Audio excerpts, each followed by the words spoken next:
नमस्कार दोस्तों, आप सबका स्वागत है अपने YouTube चैनल जी वर्ल्ड क्लासेस में। आज हम लोग समान हिंदी में कारक देखते हैं। इसके पहले हम लोग संज्ञा सर्वनाम देख चुके हैं।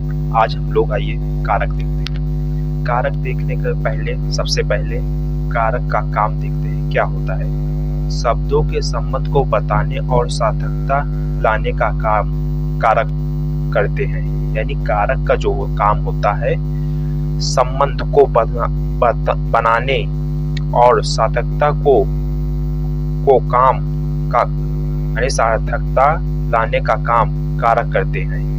आइए सबसे पहले कारक चालू करते हैं।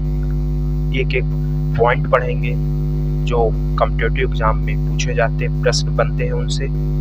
सबसे पहले कारक को ही परिसर कहते हैं। यानी क्या, कारक को ही परिसर कहते हैं। आइए परिभाषा देखते हैं। संज्ञा या सर्वनाम का वह रूप जिसके द्वारा वाक्य का अन्य शब्दों के साथ यानी वाक्य का अन्य शब्दों के साथ उसके संबंध का बोध हो, उसे कारक कहते हैं। यानी संज्ञा या सर्वनाम का वह रूप जिसके द्वारा उस वाक्य का अन्य शब्दों के साथ उसके संबंध का बोध हो, उसे ही कारक कहते हैं। समझे। यानी कि अब आइए परिभाषा को और विस्तृत रूप से समझते हैं। यानी कि संज्ञा या सर्वनाम के आगे जब ने या को से आदि विभक्तियां लगती हैं तब उनका रूप ही कारक कहलाता है।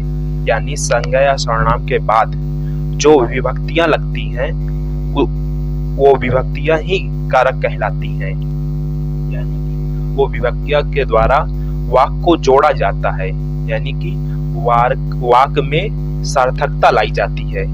इसीलिए कारक का काम होता है कि वाक्य को जोड़ने का कार्य और वाक्य यानी कि वाक्य के जो अर्थ हो उसको स्पष्ट करने का कार्य कारक का है। आइए इसके आगे देखते हैं।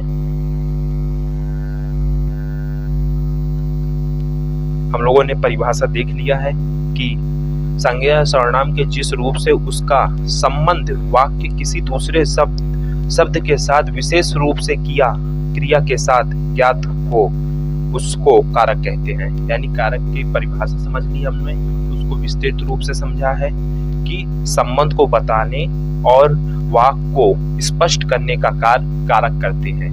आइए हिंदी भाषा में कारक 8 प्रकार के होते हैं। यानी कि हिंदी भाषा में कारक कितने होते हैं? 8 प्रकार के होते हैं। यानी कि प्रश्न भी पूछा जाता है हिंदी में कारक की संख्या है तो वहां ऑप्शन दिया होता है 6, 7, 8, तो आपको 8 मानना है कि कारक हिंदी में कारक 8 प्रकार के होते हैं। आइए उनको एक एक करके देखते हैं। 8 प्रकार के कारक कौन कौन से होते हैं। सबसे पहले कर्ता कारक, दूसरा कर्म कारक, तीसरा करण कारक, चौथा संप्रदान कारक, पांचवा अपादान कारक, छठा संबंध कारक, सातवां अधिकरण कारक और आखिरी संबोधन कारक। यानी कि कारक जो होते हैं 8 प्रकार के होते हैं। जैसे इनकी विभक्तियां होती हैं कर्ता ने, कर्म को, करण से, द्वारा, संप्रदान को के लिए, अपादान से यानी अलगाव के अर्थ में, संबंध का के की, रा रे री, अधिकरण में पर, भीतर, ऊपर, संबोधन हे, हो, अरे, ये सब संबोधन में आते हैं। आइयो अब ये 8 प्रकार के जो कारक हैं इनको बारी बारी से हम लोग पढ़ते हैं, एक एक करके देखते हैं। उससे पहले कुछ अपवाद है, उसको भी जानना जरूरी है। एक हिंदी में व्याकरणकार थे आचार्य किशोरी दास वाजपेयी जी, बहुत बड़े विद्वान हिंदी के माने जाते हैं। उन्होंने कारक को 6 बताया है। यानी कि आचार्य किशोरी दास वाजपेयी के अनुसार हिंदी में कारक की संख्या 6 होती है। इसका प्रश्न भी बनता है कि मूलतः कारक 8 प्रकार के होते हैं और प्रश्न ये पूछा जाता है कि आचार्य किशोरी दास वाजपेयी के अनुसार कारक की संख्या कितनी है, तो वहां पर 6, 7, ऑप्शन रहता है, तो वहां पर आचार्य किशोरी दास वाजपेयी के अनुसार कारक की संख्या 6 है। आइए उससे पहले हम लोग कारक को विस्तृत रूप से पढ़ने के लिए पहले विभक्ति या परिसर्ग देखते हैं। यानी विभक्ति और परिसर्ग दोनों एक ही होते हैं। यानी कि जैसे कर्ता ने कर्म को करण से द्वारा, ये विभक्तियां जो होती हैं इनके परिभाषा पहले समझते हैं।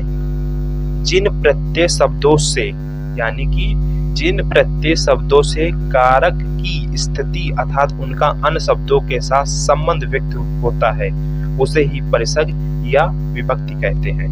यानी कि देखा गया है जिन प्रत्यय शब्दों से कारक की स्थिति अर्थात उनका अन्य शब्दों के साथ, यानी कि अन्य शब्दों के साथ संबंध व्यक्त होता है वो क्या कहलाते हैं? परिसर्ग कहलाते हैं। आइए और आगे देखते हैं।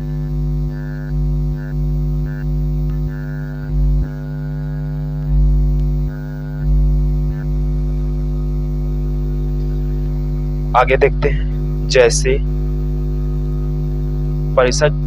परिसर्ग में देखते हैं जैसे में ने, को, से, के द्वारा, को, के लिए, का, की, के, रा, री, रे, में, पर, हे, अरे, हो आदि चिन्हों को विभक्ति या परिसर्ग कहते हैं। बात समझ में आई? यानी जो परिसर्ग का काम होता है, वाक्य को जोड़ने वाला जो कड़ी होती है उसे ही परिसर्ग कहते हैं। आइए एक एक करके क्रम से हम लोग देखते हैं कारक को, यानी कि उसके चिन्ह जो होते हैं यानी विभक्तियां होती हैं उनके बारे में एक एक करके देखते हैं। सबसे पहला है कर्ता ने, यानी कर्ता जो चिन्ह होगा कर्ता का, ने होगा कर्म को, कर्ता ने कर्म को, इनसे भी प्रश्न बनते हैं। यानी कि पूछ लेगा कर्ता की विभक्तियां यानी परिसर्ग चिन्ह बताइए, तो इनसे भी प्रश्न बन जाते हैं कभी कभी। यानी हम लोगों ने देखा कर्ता ने कर्म को करण, यानी कि करण से, द्वारा, के द्वारा, यानी जो ये करण है यहाँ पर साधन के रूप में प्रयोग किया जाता है। यानी कि अभी आप देखेंगे जो से है वो दो जगह प्रयोग होता है, मगर करण जो होता है इसमें साधन के माध्यम से प्रयोग किया जाता है। जैसे इसमें बताया जाता है भगवान राम ने रावण को बाण से मारा। साधन क्या है मारने का? यानी मारने का साधन बाण है। तो वह जैसे मोहन प्रतिदिन साइकिल से स्कूल जाता है। साइकिल से किससे जाता है? साधन क्या है उसका? साधन साइकिल है। तो यानी कि करण कारक में जो से होता है वो साधन के रूप में प्रयोग किया जाता है। आइए संप्रदान, यानी कि संप्रदान को के लिए, यानी संप्रदान यानी कि कुछ किसी को लेने देने के रूप में प्रयोग किया जाता है, जो को या के लिए किया जाता है। अब देखिए ऊपर तीसरा पढ़े थे करण में भी से आया था और इसमें अपादान, यानी अपादान में भी से आया, मगर अपादान में अलगाव यानी अलगाव के रूप में प्रयोग किया गया है से। यानी जो से है वो दो या दो से अधिक लोगों के बीच में अलगाव का होना बताता है। यानी कि अलगाव का जो रूप प्रकट होता हमारे सामने उसे ही हम लोग अपादान कारक कहते हैं। अपादान में जैसे कहा जाए बंदर पेड़ से गिर गया, यानी पेड़ से जो गिरा है वो पेड़ और बंदर अलग हो गए हैं। तो यहाँ पर अलगाव के अर्थ में अपादान कारक का प्रयोग किया जाता है। और देखते हैं जैसे संबंध में, इसके नाम से ही स्पष्ट है संबंध, यानी कि दो या दो से अधिक लोगों के बीच जिस प्रकार का संबंध हो उसे ही संबंध कारक कहते हैं। जैसे इसमें विभक्तियां होती हैं का, की, के, रा, री, रे। जैसे कि मेरा ये घर है, ये मेरा घर है, तो यहाँ पर मेरा यानी कि घर का संबंध मेरे से है, यानी कि हमारा घर है ये। तो यहाँ पर संबंध यानी कि संबंध स्थापित करने के लिए संबंध कारक चिन्हों का यानी कि संबंध कारक परिसर का यानी कि चिन्हों का प्रयोग किया जाता है। अब आगे देखते हैं। अधिकरण यानी अधिकरण से क्या समझते हैं? अधिकरण से हम लोग समझते हैं स्थान का बोध होता है, यानी कि अधिकरण से स्थान का बोध होता है। अधिकरण स्थान के स्थान पर प्रयोग किया जाता है। तो इसमें विभक्ति चिन्ह होते हैं में, पे, पर, भीतर, ऊपर। ये इसी प्रकार के जो वाक्य यानी शब्द होंगे वो आएंगे परिसर यानी चिन्ह। अधिकरण यानी कि स्थान का बोध कराने वाले को, और संबोधन यानी कि किसी को संबोधित करने के लिए जिस कारक का प्रयोग होगा वो संबोधन कारक कहलाएगा। जैसे हे, अरे, जी, ये इस प्रकार के जो परिसर चिन्ह होंगे वो संबोधन कारक में आएंगे। आइए इसके आगे देखते हैं।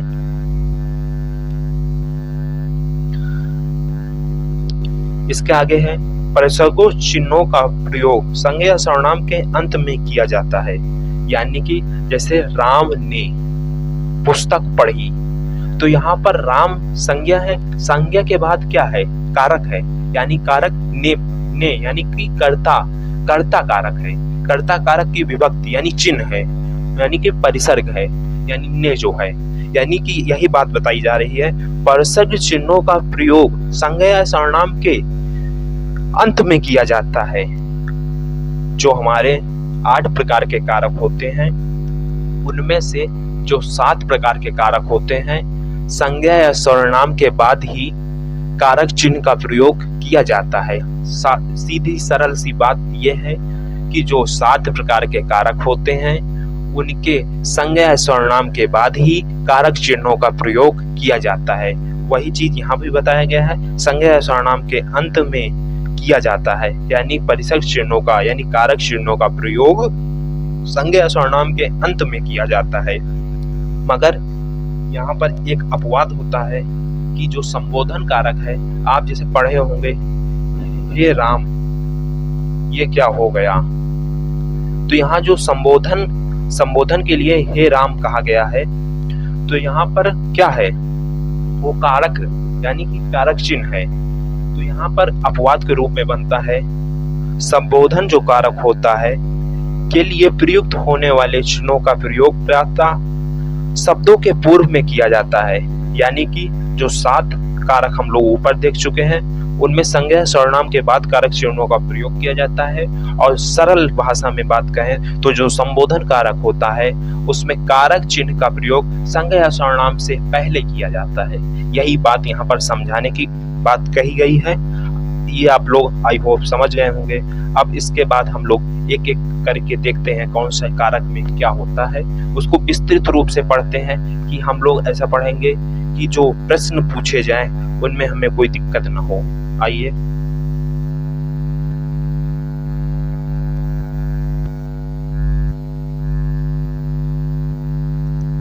सबसे पहले आता है कर्ता कारक, यानी किसी वाक्य में क्रिया को करने वाले को कर्ता कारक कहते हैं।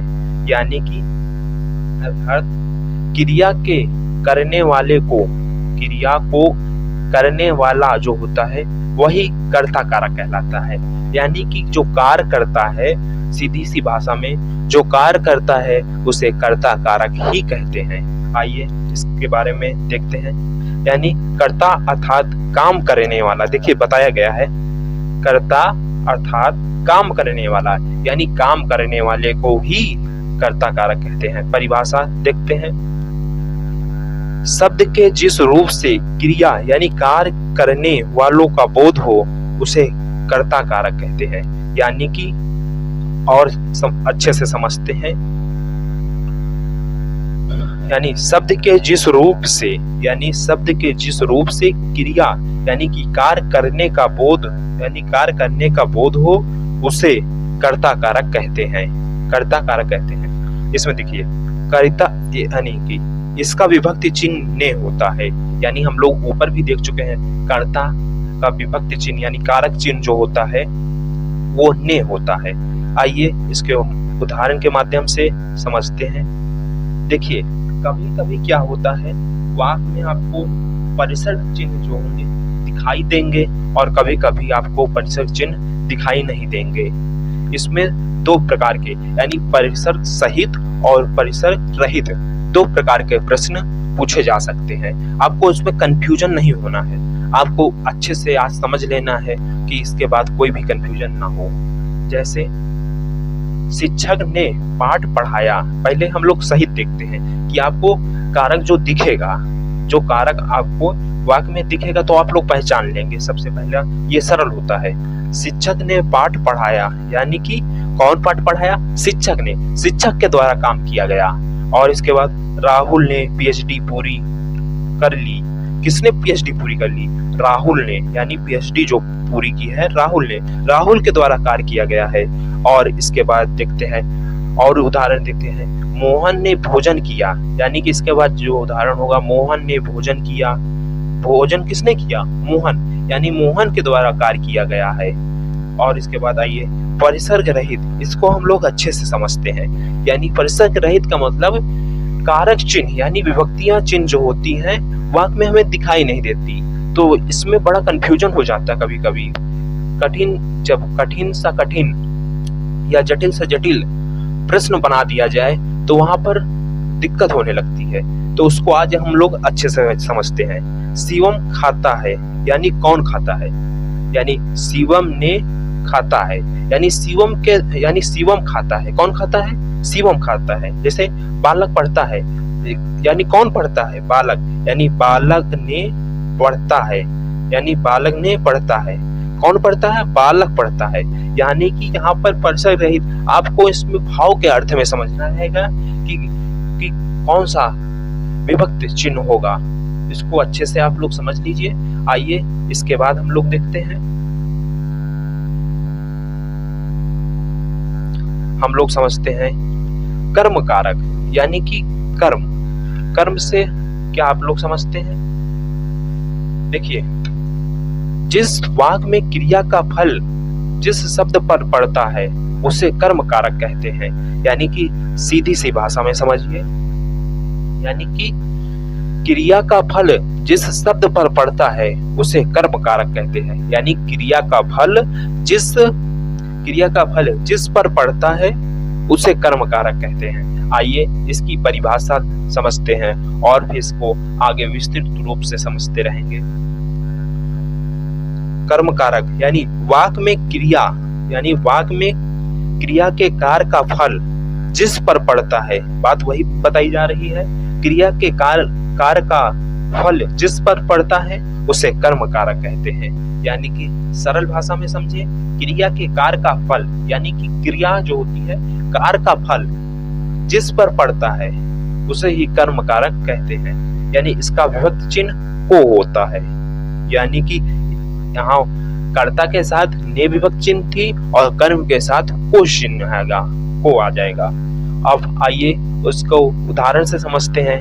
जैसे लोगों ने शेर को भगाया, यानी देखिए यहाँ पर ने भी विभक्त है और को भी है, मगर जो आपको पूछा जाएगा वो लास्ट वाला, वाक्य के लास्ट वाला पूछा जा रहा है यहाँ पर। यानी कि लोगों ने शेर को भगाया, यानी कि यहाँ पर कर्ता वाला नहीं बताना है, आपको कर्म वाली बात करनी है। कर्म यानी क्रिया के कार्य का फल जिस पर पड़ता है उसकी बात करनी है। यानी राधा ने कृष्ण को पुकारा, यानी कौन पुकारा? किसके द्वारा कृष्ण पुकारे गए? राधा के द्वारा वह कृष्ण पुकारे गए। यानी शेर को किसने भगाया? लोगों ने भगाया, लोगों के द्वारा कार्य किया गया है। किसको भगाने का कार्य किया गया? शेर को भगाने का कार्य किया गया। आइए इसके बाद देखते हैं विभक्त रहित वाली बात। वो देखिए दोनों जगह काम करेंगे, कहीं पर आपको विभक्त चिन्ह दिखाई देगा और कहीं पर विभक्त चिन्ह नहीं दिखाई देगा। तो इसको अच्छे से समझ लेना है। सीता फल खाती है, यानी सीता के द्वारा फल खाया गया। किसके द्वारा फल खाया गया? यानी सीता के द्वारा फल खाया गया। और मैंने पत्र लिखा, यानी मैंने पत्र लिखा। पत्र किसके द्वारा लिखा गया? यानी कि पत्र को मैंने लिखा, यानी पत्र कौन लिखता है? पत्र को मैंने लिखा, यानी हमारे द्वारा लिखा गया है। जो ये कर्म जो किया गया है। और जैसे इसको उदाहरण देखते हैं, ममता ने मनीषा को पीटा, यानी किसको पीटा, यानी कि अमीषा यानी कि मनीषा को ममता ने पीटा है। और इसके उदाहरण देखते हैं, यानी अमित पुस्तक पढ़ रहा है। पुस्तक किसके द्वारा पढ़ी जा रही, यानी अमित के द्वारा पुस्तक पढ़ी जा रही। यानी कि हम लोग दो कारक पढ़ चुके हैं, कर्ता कारक और कर्म कारक। आइए इसके बाद तीसरा देखते हैं।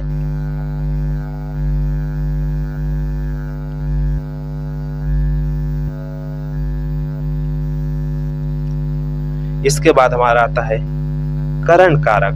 करण कारक जो होता है साधन का बोध कराता है, यानी कि जिस साधन के माध्यम से कार्य होता है उसे ही करण कारक कहते हैं। यानी कि साधन का बोध कराने वाले कारक को ही करण कारक कहते हैं। और आइए इसके परिभाषा देखते हैं और अच्छे से समझते हैं। यानी वाक में शब्द के जिस रूप से क्रिया के करने के साधन का बोध हो, अर्थात जिसकी सहायता से कार्य संपन्न हो, वह करण कारक कहलाता है।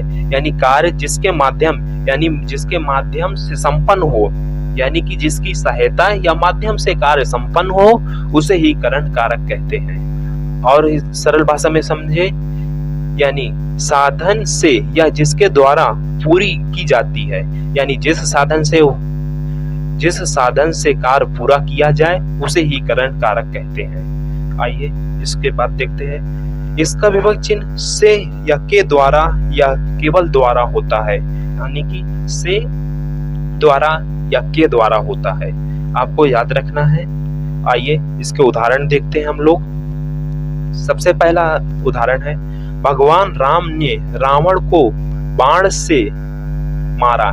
यानी किससे मारा, साधन क्या है मारने का, यानी साधन बाण है मारने का। यानी कि यहाँ देखिए, ने भी आया है, को भी आया है, से आया है। यानी कि आपसे जो भी कारक पूछना होगा उसके नीचे रेखांकित किया जाएगा कि आपको इस वाक्य में जो है, इस जगह जिस जगह का पूछा जाएगा उस जगह का बताना है कि कौन सा कारक होगा। और दूसरा देखते हैं, बच्चे गेंद से, यानी कि बच्चे गेंद से खेल रहे हैं। किससे खेल रहे हैं, खेलने का साधन क्या है, गेंद है। बच्चे के खेलने का साधन गेंद है। इसके बाद देखते हैं, बच्चे बस से पाठशाला जाते हैं।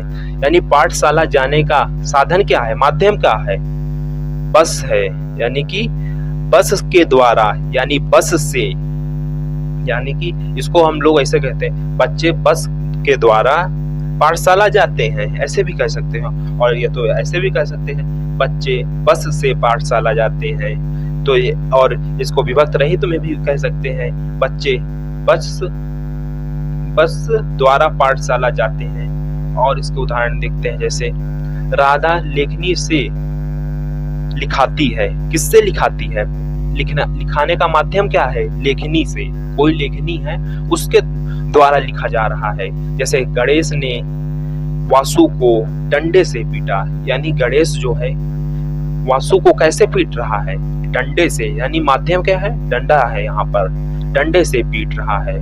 और उदाहरण देखते हैं, ना आंखों देखा ना कानों सुना। ये भी उदाहरण होगा, जैसे ना आंखों देखा ना कानों सुना, ना आंख से देख रहे हैं ना कान से सुन रहे हैं। इसका ये भी एक उदाहरण बन जाएगा, ना आंखों देखा ना कानों सुना। यहाँ पर लगेगा जैसे कि और कोई कारक है, मगर आपको ध्यान से समझना है कि माध्यम या साधन क्या है, तो यहाँ करण कारक हो जाएगा। आइए इसके बाद हम लोग देखते हैं, हम लोगों का चौथा कारक होता है संप्रदान कारक। यानी कि संप्रदान, यानी कि किसी को कुछ लेने देने की बात यहाँ पर की जाती है। लेन देन की जब बात की जाए तो हम लोग संप्रदान कारक का प्रयोग करेंगे। जैसे कि कहते हैं, अनुराधा भाई के लिए मिष्ठान लाती है। यानी कि किसके लिए लाती है, भाई के लिए। कौन लाता है, अनुराधा लाती है। तो इस प्रकार के जो वाक्य होंगे संप्रदान कारक के उदाहरण होते हैं। यानी कि किसी के लिए कुछ लाना देना, लेन देन जब प्रयोग की बात हो तो यहाँ पर संप्रदान कारक का प्रयोग किया जाएगा। आइए इसका अर्थ समझते हैं। यानी संप्रदान कारक का शाब्दिक अर्थ देन होता है। आइए परिभाषा देखते हैं। कर्ता जिसके लिए कुछ कार्य करता है या जिसे कुछ देता है उसे व्यक्त करने वाले शब्द रूप को संप्रदान कारक कहते हैं। वही बात कही गई है कि यानी कि कुछ देता है, जिसे कुछ देता है, व्यक्त करने वाले रूप को संप्रदान कारक कहते हैं। यानी कि इसका विभक्त चिन्ह को या के लिए, यानी कि देखिए यहाँ लेन देन के रूप में, जब लेन देन के रूप में को प्रयोग हो तो संप्रदान कारक, और जैसे क्रिया के कार्य का फल पड़ता हो तो वहां पर कर्म कारक होगा। यानी कि यहाँ पर कंफ्यूजन बिल्कुल नहीं होता है। यानी कि यहाँ पर लेन देन के माध्यम से कुछ बात कही जाएगी, किसी को कुछ लेना होगा, किसी को कुछ देना होगा, तो यहाँ पर संप्रदान कारक का प्रयोग होगा। आइए इसके उदाहरण के माध्यम से और बेहतरीन तरीके से समझते हैं। जैसे गुरु जी को फल दो, यानी किसको फल दो? गुरु जी को फल दो, यानी संप्रदान कारक, यानी यहाँ पर को जो होगा संप्रदान कारक के रूप में प्रयोग हुआ है। यानी राजा बिच्छू को दान देता है, यानी कि कौन देता है? राजा देता है। किसको देता है? बिच्छू को, यानी कि लेन देन की बात हो रही है। क्या देता है? दान देता है, यानी कि राजा बिच्छू को दान देता है। तो यहाँ पर संप्रदान कारक हो जाएगा। जैसे माँ बेटे के लिए भोजन लाई, किसके लिए लाई?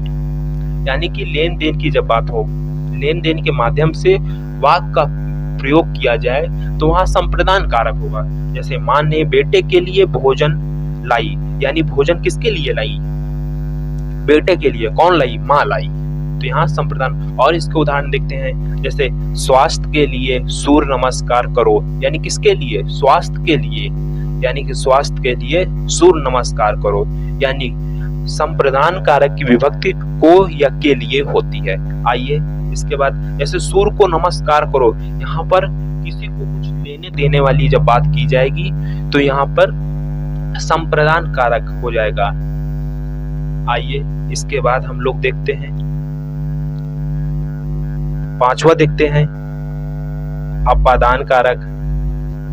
हम लोग देखते हैं पांचवा जो होता है हमारा अपादान कारक। अपादान कारक का प्रयोग यानी कि अलगाव, अलगाव यानी कि किसी के बीच मतभेद यानी भेद करने के लिए किया जाता है। यानी कि अपादान जो कारक होता है, दो या दो से अधिक लोगों के बीच अंतर, यानी कि अंतर या अलगाव का बोध कराने वाले वाक में अपादान कारक होगा। आइए इसको परिभाषा समझते हैं। संज्ञा के जिस रूप से, यानी संज्ञा के जिस रूप से एक वस्तु का दूसरे वस्तु से तुलना, समानता, अलगाव या डर या भय का बोध या भाव प्रकट होता है। यानी कि इसको हम लोग पॉइंट बना के सबसे अच्छा लिखते हैं कि यहाँ पर तुलना, यानी कि यहाँ पर क्या है?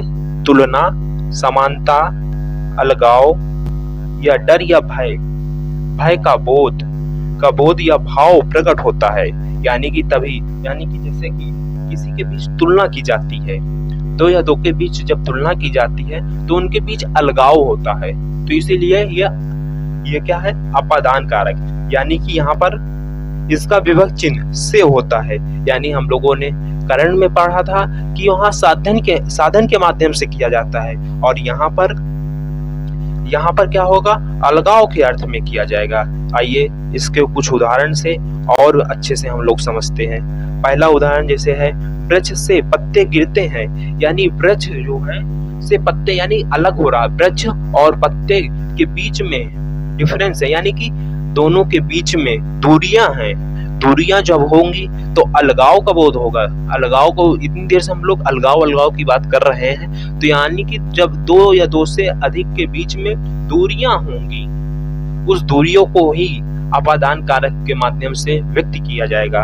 और जैसे दूसरा उदाहरण देखते हैं, छत से बिल्ली कूदी, यानी छत अपनी जगह है, बिल्ली नीचे कूदी है, दोनों के बीच में दूरियां हैं। जब दूरियां ही दूरियां होंगी तो अपादान कारक होगा। जैसे पेड़ से फल गिरता, यानी पेड़ से फल, यानी दोनों के पेड़ और फल के बीच में दूरी आ गई है, तो यानी कि अपादान कारक। इसके बाद सीमा कुत्ते से डरती है, यानी कि जब कुत्ते से सीमा डरती है तो सीमा जो कुत्ते को देखकर दूर रहेगी, यानी जब दूर, यानी कि देखिए तुलना भय समानता के अर्थ में भी, इसको याद रखिए, तुलना भय समानता के अर्थ में भी अपादान कारक का प्रयोग किया जाता है।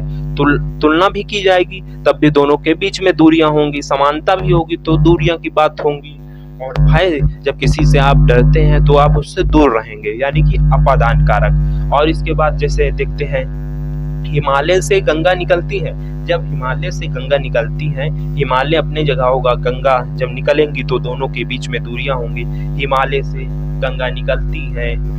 जैसे इस तरह के और कई उदाहरण बन जाएंगे।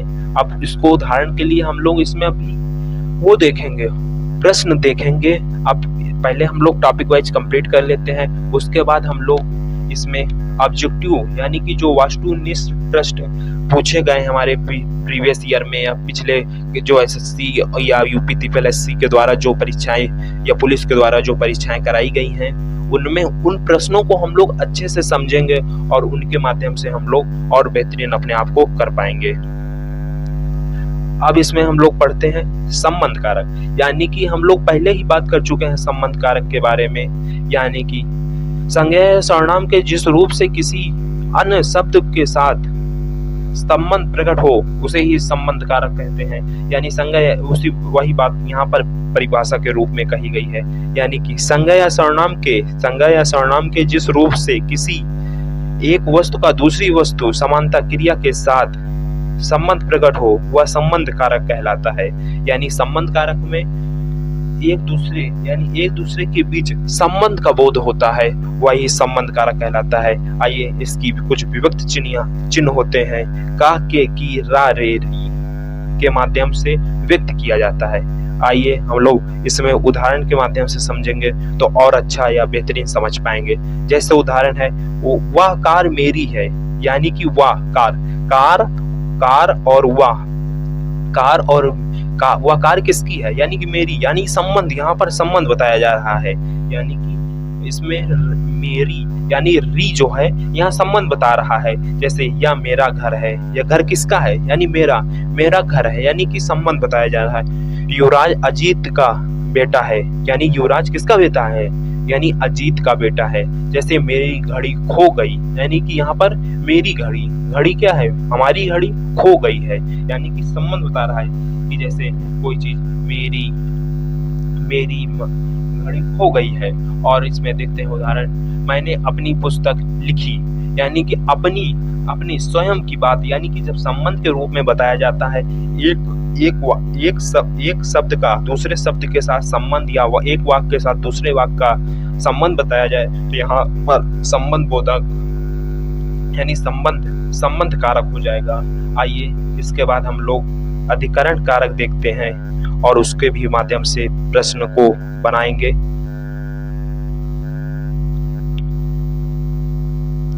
आइए अधिकरण कारक, इसमें अधिकरण कारक में सबसे पहले हम लोग देखते हैं, शब्द के जिस रूप से क्रिया के आधार का बोध हो उसे अधिकरण कारक कहते हैं। यानी कि हम लोग पहले भी इसके बारे में बात कर चुके हैं कि जो अधिकरण कारक है यह स्थान का बोध कराता है, यानी कि माध्यम यानी आधार का बोध कराता है। सीधी सी भाषा में कहें तो जो अधिकरण है यह स्थान या आधार का बोध कराता है। और आइए इसकी परिभाषा देखते हैं। शब्द के जिस रूप से यानी शब्द के जिस रूप से क्रिया के आधार का बोध हो उसे अधिकरण कारक कहते हैं। यानी कि आधार का बोध कराने वाले कारक को ही अधिकरण कारक कहते हैं। आइए इसकी विभक्ति चिन्ह देखते हैं। इसकी विभक्ति चिन्ह में और पर, के ऊपर, के भीतर, इस प्रकार के जो विभक्ति चिन्ह होंगे ये अधिकरण कारक में आएंगे। जैसे उदाहरण के माध्यम से समझते हैं, टीवी मेज पर रखी है, यानी रखने का आधार क्या है, मेज है। मेज यहाँ पर आधार है, टीवी के रखने का आधार जो है वो मेज है। यानी कुर्सी पर मास्टर जी बैठे हैं, मास्टर जी किस पर बैठे हैं, कुर्सी पर बैठने का आधार क्या है, कुर्सी है। और इसके उदाहरण जैसे देखते हैं, मेज पर गिलास रखा है, यानी गिलास रखने का माध्यम यानी स्थान क्या है, मेज है। मेज पर रखा है, क्या रखा है, गिलास रखा है। जैसे मैं 10 मिनट में आ रहा हूँ, कितने, क्या बात कही गई, यानी मैं 10 मिनट में मैं आ रहा हूँ, यानी आने का समय क्या है, 10 मिनट है। किसका, मेरा आने का समय 10 मिनट है। तो इसके माध्यम से हम लोग समझ चुके हैं अधिकरण कारक, यानी कि अधिकरण कारक में क्या बात होती है, यानी कि आधार या स्थान का बोध हो तो वो अधिकरण कारक होता है। आइए इसके बाद हम लोग देखते हैं संबोधन कारक, यानी कि हम लोग क्या देखेंगे, संबोधन कारक, यानी कि जब किसी को संबोधित किया यानी पुकारने या संकेत करने का बोध हो, वहां पर संबोधन कारक या आखिरी कारक होता है कि संबोधन कारक, यानी संबोधन कारक में किसी को पुकारने अथवा संकेत करने का बोध हो उसे ही संबोधन कारक कहते हैं। आइए इसमें हम लोग परिभाषा देखते हैं। संज्ञा शब्द के जिस रूप से, यानी संज्ञा शब्द के जिस रूप से किसी को बुलाने या संकेत का भाव प्रकट हो उसे ही संबोधन कारक कहते हैं। यानी कि संबोधन कारक किसे कहते हैं, यानी कि किसी को बुलाने या संकेत का भाव प्रकट कराने वाले शब्द जो होते हैं उसे ही संबोधन कारक कहते हैं। यानी कि इसका विभक्ति चिन्ह हेर, हे, अरे आदि, इसके कई विभक्ति चिन्ह हो जाएंगे। जैसे हे राकेश यहाँ आओ, यानी कि हे राकेश यहाँ आओ। अरे अभे कहाँ हो, यानी कि संबोधन के अर्थ में प्रयोग होता है। जैसे हे भगवान मेरी रक्षा कीजिए, प्रभु इधर आओ। और जैसे इसमें संबोधन के बारे में बताया गया, हे भगवान मेरी रक्षा कीजिए, यानी मेरी रक्षा कौन करेगा, भगवान करेंगे। तो यहाँ पुकारने के अर्थ में यानी संकेत देने के अर्थ में प्रयोग किया जाता है। आइए इसके बाद हम लोग देखते हैं कुछ, यानी कि हम लोगों का जो कारक है वो हो चुका है और इसके कारक में ऐसा कोई भी कुछ प्रश्न नहीं बनता है जो कि आप लोगों को हम लोग और अच्छे से समझाएं। यहाँ पर हम लोग देख चुके हैं। अब इसके बाद हम लोग देखते हैं क्या कारक हो चुका है हम लोगों का। देखिए पहले हम लोगों ने संज्ञा किया, संज्ञा के बाद सर्वनाम किया, सर्वनाम के बाद हम लोग कारक आज कर रहे हैं। इसके बाद हम लोग लिंक करेंगे। इसी तरह एक एक टॉपिक को हम लोग आगे बढ़ाते रहेंगे और अच्छे से समझते रहेंगे। आई होप आप लोग अच्छे से समझे होंगे आज के टॉपिक को। कारक से 1 या 2 प्रश्न हर कॉम्पिटिटिव एग्जाम में पूछे ही लिए जाते हैं, क्योंकि ये एक तरीके का सरल भी होता है और ये एक तरीके का एग्जामिनर का फेवरेट टॉपिक भी होता है। आइए आज के लिए बस इतना ही, फिर मिलते हैं एक नए टॉपिक के साथ। तब तक के लिए नमस्कार, जय हिंद, जय